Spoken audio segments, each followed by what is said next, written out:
দুদেশের টানাপোড়েনের মধ্যে কূটনীতি প্রশ্নে মুখোমুখি ভারত পাকিস্তান। কেন্দ্রীয় সরকারের যে কোনো পদক্ষেপে সমর্থন দিয়ে প্রতিবেশী দেশে হামলারই সবুজ সংকেত দিচ্ছে ভারতের বিরোধী দলগুলো। ছাড় দিতে নারাজ পাকিস্তানও। নয়াদিল্লিকে পাল্টা জবাব দিতে একগুচ্ছ পদক্ষেপ নিয়েছে ইসলামাবাদ।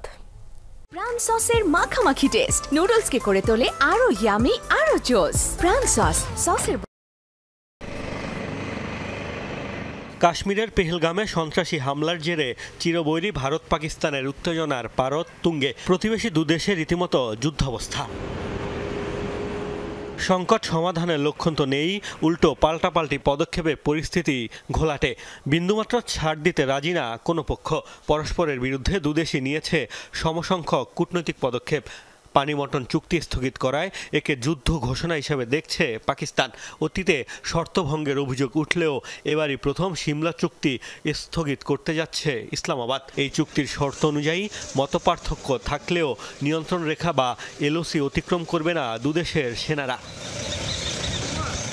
কূটনৈতিক উত্তেজনা যখন চরমে, তখন মোদী সরকারকে পাকিস্তানে হামলার অলিখিত অনুমোদন দিচ্ছে ভারতের সব রাজনৈতিক দল। কংগ্রেস সহ অন্য প্রতিপক্ষরাও কেন্দ্রীয় সরকারের যে কোনো পদক্ষেপকে সমর্থনের ঘোষণা দিয়েছে।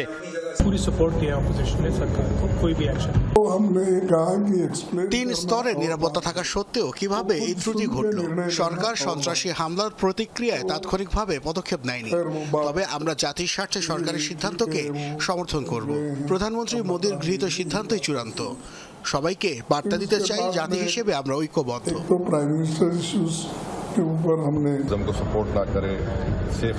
যেসব দেশ সন্ত্রাসীদের আশ্রয় দিচ্ছে, কেন্দ্রীয় সরকার চাইলে তাদের বিরুদ্ধে ব্যবস্থা নিতে পারে।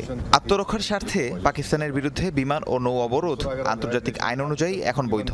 এটা রাজনৈতিক বিভাজনের সময় নয়। সরকার যে সিদ্ধান্ত নেবে আমরা সেটাই সমর্থন করব।